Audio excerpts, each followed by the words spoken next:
sa lugar na iyong pinamunuan ng may buong tapang at malasakit bilang punong bayan, pangalawang punong bayan at representante sa higit kumulang na 30 taon at higit sa lahat 6 na taon bilang Pangulo ng bansa. Noong pagkikita namin sa loob ng kanyang piitan, tinanong ko siya kung ang pinagdaanan niyang panggigipit, pagtukot at pagtataksil ng mga Pilipinong traidor ay ang pinakamabigat niyang karanasan sa buong buhay. Ito ang mga sagot niya sa akin. Dili mong pinakalisod ang COVID.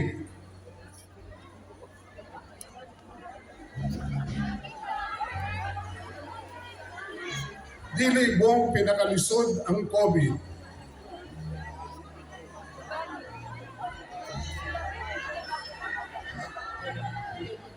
Dili mong pinakalisod ang COVID. Pero apil na ni sa serbisyo sa katawhan.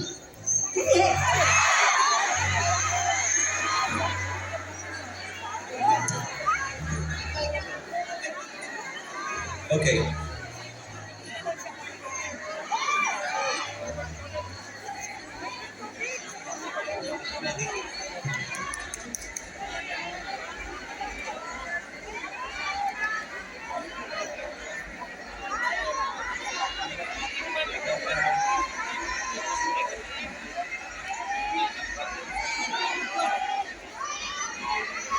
Okay,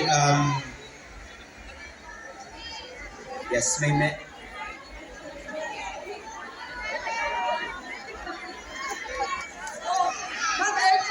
medic, please. Medic, please. Our representatives from 911 or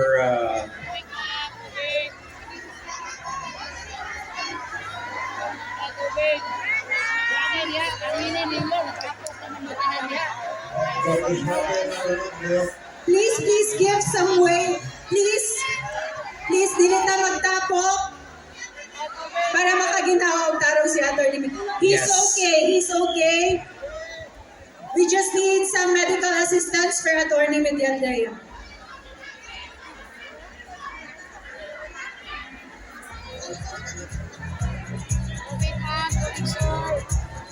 Thank you very much, ma'am. We have a volunteer here. Yes, we have a doctor around. Atty. Yes. Salvador Medialdea. Daghang salamat, ma'am. Thank you so much once again. Facility. Yes. Okay. Once again, palakpakan po natin, Atty. Salvador Medialdea. That was a very moving speech, Abel. Indeed. Napuno siya ng emosyon. Hindi niya Emotional. kinaya. Napakabigat po ng kanyang dinadala dahil sa nangyari kay Tatay Digong. Yes. So it is understood na talagang sometimes pag hindi natin kinakaya, talagang nag-give up yung Bigat. katawan natin. But everything is fine. Thank God he is okay. Once again, pasalamatan po natin ang effort ni Atty. Medialdea to come here. 1 billion para tumakbo sa Davao. Kung gidawat na ako to, siguro mga 1,000 maleta ang gahatak na ako. Pero hindi man ko mahilig sa maleta.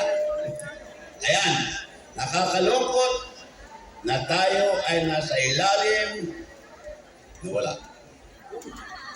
Maleta na ni. Wala man. Nawala na ang maleta.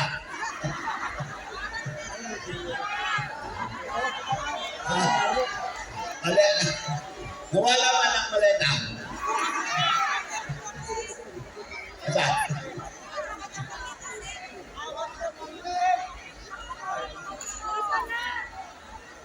Ayan.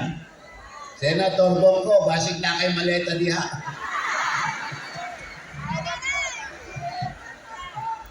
Apo, Secretary Del ilang bang dala mong maleta? Galing Manila. Ayan. Yung mga tao doon, nakakaya, mga lintik.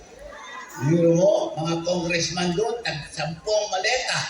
Punong-puno ng pera. Ayan. Ayan. Tuloy ko nakakalungkot na tayo ay nasa ilalim ng napakababaw nilang pamumuno sa panahong ito. Minsan, ako ay nabansagang best friend ng bayan. Napakalaking karangalan, pero sa totoo lang, iisa lamang ang best friend ng bayan. Sa amin, sa 6 na taon kong pinagsisilbihan kay Mayor Duterte, di ko siya nakitang umatras sa serbisyo para maayos lamang ang kapakanan ng bawat Pilipino at bawat Dabawenyo. Siya ang tunay na best friend ng bayan. Pero alam nyo, ako ang best friend ni Digong. Kasama ko yan sa YMCA, 1964 hanggang 1970. Palagi kami kumakain ng adobong iro. Ayan, hindi man natin siya kapiling sa kanyang kaarawan ngayon. Lagi nating iparama sa kanya ang buo nating pagmamahal at sabay-sabay natin hilingin sa ating mga dasal buong may kapal na ibalik siya sa bayan. Baka dapat ibang bayan na dalhin. Pinamumunuan niya ng may buong tapang at malasakit. Bayang minahal. Minahal niya ng mahigit pa sa kanyang buhay. Kanyang magmahal si Tatay Digong. Ibalik si Tatay Digong.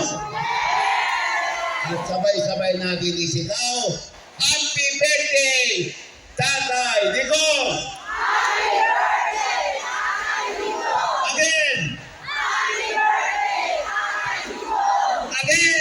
Happy birthday, Tatay Digong! Maraming salamat at ang salamat. Yes, thank you very much once again. Authorities of Best Rebellion, magandang salamat. Okay. Digong, happy birthday, Digong. Happy birthday, happy birthday. Manang, salon.